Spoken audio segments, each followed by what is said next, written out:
Bienvenue à tous sur le podcast de Philippe. On va parler aujourd'hui d'un sujet qui pourrait vous donner la chair de poule.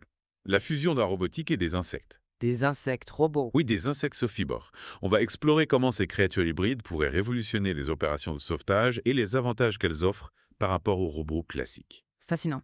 Pourriez-vous nous expliquer ce que sont exactement ces insecticibores? Absolument. Imaginez un insecte vivant équipé de minuscules dispositifs électroniques. Ah, je vois. On contrôle ces mouvements avec ces dispositifs. Exactement.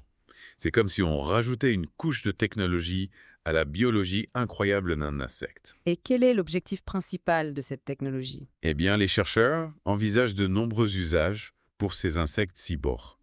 Par exemple, imaginez un immeuble effondré après un tremblement de terre. D'accord. Ces insectes pourraient se faufiler à travers les décombres, là où les secours humains et même les robots traditionnels ne pourraient pas accéder. Ah oui, pour rechercher des survivants. C'est une idée intéressante. Mais pourquoi utiliser des insectes plutôt que des robots classiques pour ce genre de mission? Il y a plusieurs avantages. Tout d'abord, leur efficacité énergétique. Les insectes cyborgs utilisent leurs propres pattes pour se déplacer.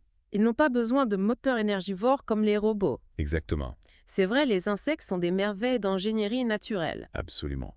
Et en plus de l'efficacité énergétique, leur maniabilité est exceptionnelle. Ils peuvent se faufiler dans des espaces minuscules. Oui, et naviguer sur des terrains très complexes, ce qui est un atout majeur pour des missions de recherche dans des environnements instables. Donc, on combine l'agilité des insectes avec la technologie. Pour créer des outils de sauvetage plus efficaces.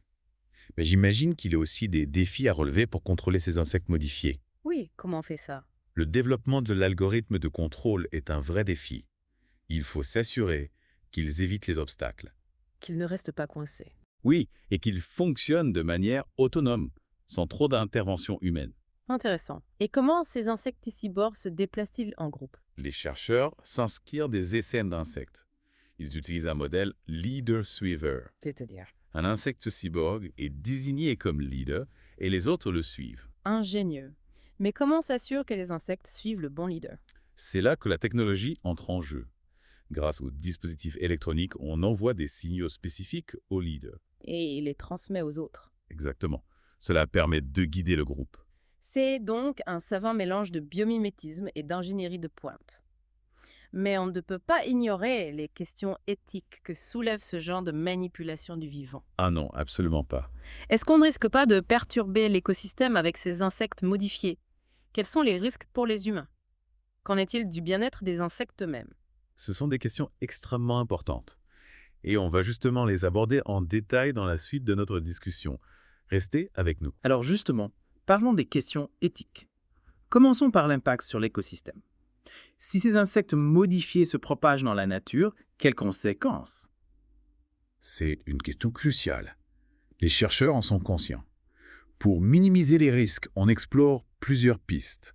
Par exemple, programmer les insectes pour qu'ils aient une durée de vie limitée. Ah oui, pour éviter une reproduction incontrôlée. Exactement. Ou encore, les rendre stériles. Intéressant. Mais quid des risques pour les humains? Oui, on peut imaginer des scénarios catastrophes. Espionnage, attaque ciblée. C'est pour ça qu'il est essentiel d'encadrer le développement et l'utilisation de cette technologie. Par des réglementations strictes. Oui, pour éviter que ces insectes ne tombent entre de mauvaises mains. Tout à fait. Mais au-delà de ces risques, qu'en est-il du bien-être animal? C'est un débat complexe. Est-il éthique de transformer des êtres vivants en machines Certains pensent que oui, tant qu'on minimise leur souffrance. et qu'on les utilise pour des missions bénéfiques? Comme sauver des vies.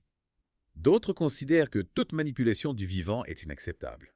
Quels que soient les buts. C'est un débat qui mérite réflexion. En attendant, la transparence est importante. Oui, sur les implications éthiques. Et s'assurer que les chercheurs respectent des protocoles stricts. Pour minimiser l'impact sur les insectes. Avant de conclure sur l'éthique, j'aimerais revenir sur le contrôle du mouvement. On remplace complètement le cerveau par une intelligence artificielle. Non, pas du tout. L'approche est plus subtile. On stimule certains nerfs pour influencer les décisions de mouvement. On guide l'insecte en quelque sorte. Exactement. Il garde ses instincts, mais on peut l'inciter à aller dans une direction, C'est comme lui donner des instructions. sans prendre le contrôle total. Fascinant. Cette technique fonctionne avec toutes les espèces. Pas nécessairement. Chaque espèce a son anatomie. D'accord. Les chercheurs ont surtout travaillé avec des blattes et des coléoptères. Pourquoi? Ils sont robustes et faciles à manipuler. On pourrait imaginer les papillons cyborgs pollinisant nos champs. Peut-être un jour, mais on en est loin. Le vol des papillons est beaucoup plus complexe. C'est clair. Les insectes cyborgs ouvrent un champ des possibles immenses. Mais il reste des défis. Technologique et éthique. Pourriez-vous nous donner des exemples d'applications? On a parlé des missions de sauvetage, Oui. mais on peut imaginer des utilisations en agriculture. Lutte contre les parasites, pollinisation. Exactement. Et aussi l'inspection d'infrastructures. Ah oui, comme des pipelines. Oui, ou des centrales nucléaires.